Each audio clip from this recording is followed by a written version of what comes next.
बड़ी खबर शाजापुर से, जहां शाजापुर नगर में आज मातृशक्ति में राम फेरी निकाली। 22 जनवरी को अयोध्या में रामलला विराजित होंगे, जिसको लेकर प्राण प्रतिष्ठा का आयोजन जारी है, जिसको लेकर पूरे देश में एक अलग ही उत्साह है। जगह जगह राम फेरी निकाली जा रही है और काफी उत्साह के साथ लोग इसमें नई नई वेशभूषा और भगवान राम के भगवा झंडा लेकर ढोल नगाड़ों के थाप पर नाचते गाते राम भजन गाते हुए आगे बढ़ रहे हैं।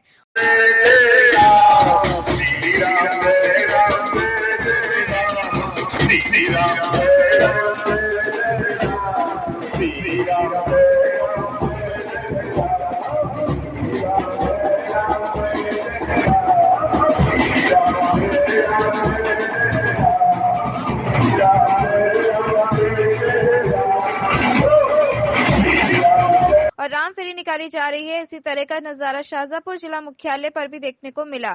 यहां शहर के आम लोग, महिलाएं, पुरुष नए वस्त्र पहनकर भगवान राम का भव्य पोस्टर लेकर भगवा तिरंगे के नीचे नाचते गाते राम धुन पर भजन गाते हुए राम फेरी निकाली, जिसमें लोगों ने जगह जगह उनका उत्साहवर्धन करते हुए स्वागत किया। मानो शहर में अभी से ही राम राज्य फैल गया हो। लोगों ने अपने घरों को भी अभी से सजाना शुरू कर दिया है।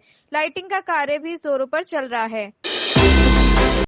खबर नगर फोर्ट से, जहां कांग्रेस सरकार द्वारा हर घर नल कनेक्शन के लिए गांव में 2,500 रुपए लिए गए। कैबिनेट मंत्री कन्हैया लाल चौधरी। गहलोत सरकार ने भारत सरकार की जल जीवन मिशन योजना का दुरुपयोग किया और भारत सरकार की इस योजना को फेल करने की दृष्टि से आवश्यकता से अधिक कनेक्शन कर दिए, जिसके चलते हर घर तक पानी नहीं पहुंच पाया। यह विचार आज राजस्थान के कैबिनेट मंत्री कन्हैया लाल चौधरी ने नगर फोर्ट में एक धार्मिक कार्यक्रम में आने के बाद पत्रकारों को जवाब देते हुए कहा।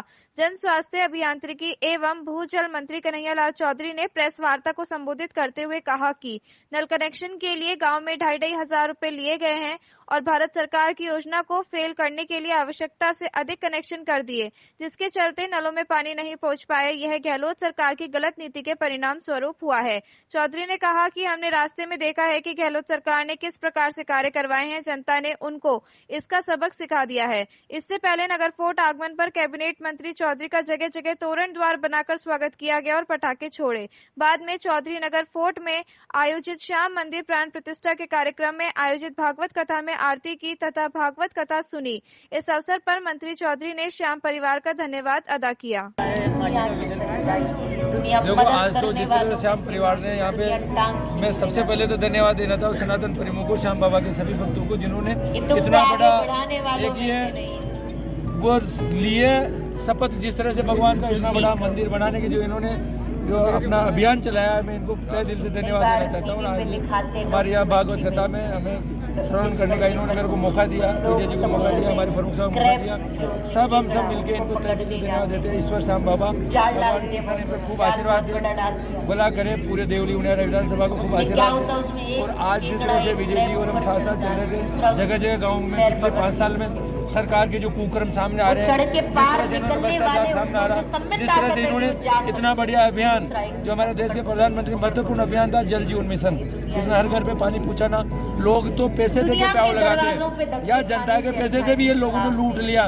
इनका पाप तो भगवान श्याम बाबा उनको देंगे ही देंगे। बाकी अब किस तरह से इस योजना को जल्दी पूरा करें, किस तरह से घर घर पानी जाए, इसके लिए हम बैठ के अधिकारी से चर्चा करेंगे। सर, पलाई में लोकार्पण हो चुका है टंकी का, लेकिन अभी तक जनता को ये सारी चीजें हम बैठ के समीक्षा करेंगे। सारी चीज को समझ रहे हैं और आने वाले 2 महीने के लिए अभी मोटा मोटा तो उनका 2 महीने में हम पानी चालू कर देंगे। बाकी उसका क्या चीज है, क्या प्रॉब्लम आ रही है, उनकी कौन सी समस्या है, सारा देख के हम पूरा करेंगे। बड़ी खबर फर्रुखाबाद से, जहां जिनके आशीर्वाद से हुआ श्री रामचंद्र जी का जन्म, उन्हीं को नहीं मिला प्राण प्रतिष्ठा का निमंत्रण। उत्तर प्रदेश राज्य के फर्रुखाबाद जनपद के श्रृंगी रामपुर श्रृंगी ऋषि धाम के पीठाधीश्वर श्री श्री 1008 श्री राघव आनंद श्रृंगी ऋषि महाराज सहित भारत के चारों श्रृंगी ऋषि धामों के पीठाधीश्वरों को नहीं मिला प्राण प्रतिष्ठा का आमंत्रण। भारतवर्ष में 4 श्रृंगी ऋषि धाम हैं। उत्तर प्रदेश राज्य के जनपद फर्रुखाबाद के श्रृंगी रामपुर में, उत्तरांचल के हरिद्वार, बिहार के लखीसराय और महाराष्ट्र के छिपलिपारा में प्राप्त जानकारी के अनुसार इनमें से किसी पीठ के पीठाधीश्वर को 22 जनवरी की श्री रामलला प्राण प्रतिष्ठा अयोध्या का निमंत्रण नहीं मिला है। शास्त्रों के अनुसार महर्षि श्रृंगी ऋषि जी के आशीर्वाद से ही महाराज दशरथ के यहाँ श्री रामचंद्र सहित 4 पुत्रों का जन्म हुआ और राजा दशरथ की पुत्री शांता का विवाह महर्षि श्रृंगी ऋषि के साथ हुआ। आचार्य जी, आपका परिचय चाहेंगे? पहले तो मैं मीडिया को धन्यवाद देना चाहूँगा। का जो श्रृंगी ऋषि आश्रम पे आने की आपने शुभ योग बनाया। मेरा परिचय गुरु तो मेरे पहले थे, लेकिन अब मैं इनको ही गुरु मानता, क्योंकि 24 घंटे इनकी शरण में रहना और इन्हीं की सेवा करना। मेरा नाम श्री राग 1008 राघवानंद है, श्रृंगी ऋषि के नाम से जाना जाता हूँ। और मैं 16 वर्ष से 17वीं चल रही है मुझे, और मैं यहाँ पर ही विराजमान हूँ, इन्हीं की सेवा में रहता हूँ। आध्यात्मिक दृष्टि से, धार्मिक दृष्टिकोण से सिंगीरामपुर की भूमि का, ये जो महर्षि सिंगी ऋषि की तपोभूमि है, धार्मिक दृष्टिकोण से इसका क्या महत्व है? अध्यात्म दृष्टि से श्रृंगी ऋषि की अर्ध तपस्या के बाद, जिस समय इन्होंने राम को जन्म दे दिया है, राम को उसके बाद ये यहाँ पर चले आए हैं। प्रथम चरण में ये ब्याह का जन्म है, उसके बाद ये महाराष्ट्र में रुके हैं, महाराष्ट्र से उत्तराखंड रुके हैं, और उत्तराखंड रुकने के बाद सीधे ये श्रृंगीरामपुर आ गए हैं। और श्रृंगीरामपुर आने के बाद यहाँ तपस्यारत हो गए हैं, और तपस्यारत होने के बाद कई हजारों बरस तक इन्होंने यहाँ तप किया है। और तप करने के बाद लास्ट में इन्होंने भगवान राम का आह्वान किया है। राम यहाँ पर प्रस्तुत हुए हैं, राम, लक्ष्मण, भरत, शत्रुघ्न, माता सीता और हनुमान जी, विभीषण, ये 6 के दर्शन करने के बाद ये सप्तऋषियों में शामिल हो गए हैं। आज ये सप्तऋषियों में सम्मिलित हैं। इसलिए अध्यात्म दृष्टि से यहाँ पर आने से तो मन ही बड़ा आनंदमय हो जाता है, क्योंकि तपोस्थली है और स्वतः ही ज्ञानोदय होता है यहाँ पर आकर के। ये बहुत ही प्रशंसनीय और परम पवित्र श्रृंगीरामपुर की भूमि मानी जाती है।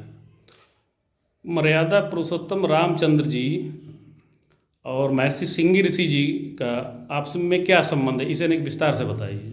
मर्यादा पुरुषोत्तम भगवान श्री राम परम ब्रह्म है, और उनको भगवान श्रृंगी ऋषि के आशीर्वाद से ही शरीर धारण करने का मौका प्राप्त हुआ।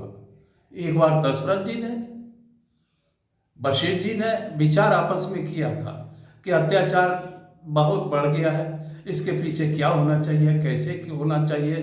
तो वशिष्ठ जी ने यह बात बताई कि विभांडक पुत्र श्रृंगी ऋषि अगर आपके यहाँ आकर के पुत्रेष्टि यज्ञ करें तो शायद बालक पैदा हो सकते हैं। तो भगवान श्रृंगी ऋषि को दशरथ जी खुश होता है, नंगे पैरों चल के उनका सम्मान किया और लेकर के वहाँ पर गए अयोध्या में। उसे एक हवन कराए, यज्ञ कराएंगे। उस यज्ञ में भगवान श्रृंगी ऋषि विराजमान थे। ऐसा प्रतीत होता कि साक्षात शिव ही यज्ञ करा रहे हों। उस यज्ञ से जो खीर यज्ञ भगवान ने, अग्निदेव ने खीर का ला करके एक कटोरा और दशरथ जी को थमाया। उस यज्ञ से, उस खीर से 4 बार उस पर वज्रपात किया गया। एक चील ने आकर के झपटा मारा और उस खीर को 4 बार खा करके चली। एक बार पहले खा के चली तो माता अंजना तपस्यारत थी और ओम का जाप कर रही थी। तो वो खीर वहां में उसने सोचा मेरे पुत्र के इस राज्य में, रावण के राज्य में, ये ओम का जाप कौन कर रहा है। खीर उसके मुंह से छूट गई और माता अंजना के गर्भ में चली गई, उधर में। और दूसरी बार फिर रावण ने उसको भेजा और वो जैसे ही झपट्टा मार करके ले गई, वो सोते ही निकल गई। तो विभीषण गर्भ में आया। इस तरह से राम, लक्ष्मण, भरत, शत्रुघ्न का घर इधर जन्म हुआ और उधर विभीषण का जन्म हो गया और इधर परमात्मा परमेश्वर श्री बजरंगनाथ का घर जन्म हो गया। ये 6 भाई ही माने जाते हैं। इसीलिए विभीषण राम में आकर के मिल गया। इसीलिए उसका ब्लड एक सनातन धर्मी था और संस्कृति और दयावान था, धर्मवान था। चलिए, ये बात जो आपने बताई, ये बात इससे पहले हमने कभी नहीं ना सुनी ना पढ़ी। हाँ, ये बराबर लिखी हुई है हर जगह, हर चीज इंसान को पता, जो अध्यात्म जानता है, जो पौराणिक में विचार करता है, वो जानता है। और खासकर ये भूमि जो है, ये तपोस्थली एक संतानोत्पत्ति के बारे में जानी जाती है, जिसके 10-10 वर्ष तक, 15-15 वर्ष तक संतानें पैदा नहीं होती हैं। अगर वह एक बार आकर के यहाँ पर यज्ञ का अनुष्ठान करता है तो मेरी गारंटी है कि उस माँ की गोद शिशु से भर जाएगी। धन्यवाद आचार्य। कुरुक्षेत्र से इस वक्त की बड़ी खबर, जहां राम मूर्ति प्राण प्रतिष्ठा के उपलक्ष्य में 51 घंटे चलेगा अखंड संकीर्तन। 22 जनवरी को चलेगा अखंड भंडारा। अयोध्या में नवनिर्मित राम मंदिर में श्री राम की मूर्ति की प्राण प्रतिष्ठा को लेकर चारों ओर उत्साह का माहौल बना हुआ है और हर कोई इस उत्सव को अपने अपने तरीके से मना रहा है। शाहाबाद मारकंडा में भी नगरवासियों द्वारा 51 घंटे अखंड कीर्तन का आयोजन किया गया है, जो कि दिन रात चलेगा, जिसमें महिलाओं द्वारा भजन कीर्तन किया जाएगा, जिसका विश्राम 22 जनवरी को दोपहर को होगा। जानकारी देते हुए आशुतोष गर्ग और नीरज गुप्ता ने बताया कि ये उत्सव सौभाग्य से हमारे जीवन में आया है और इसे हम सभी को अति उत्साह से मनाया जाना चाहिए।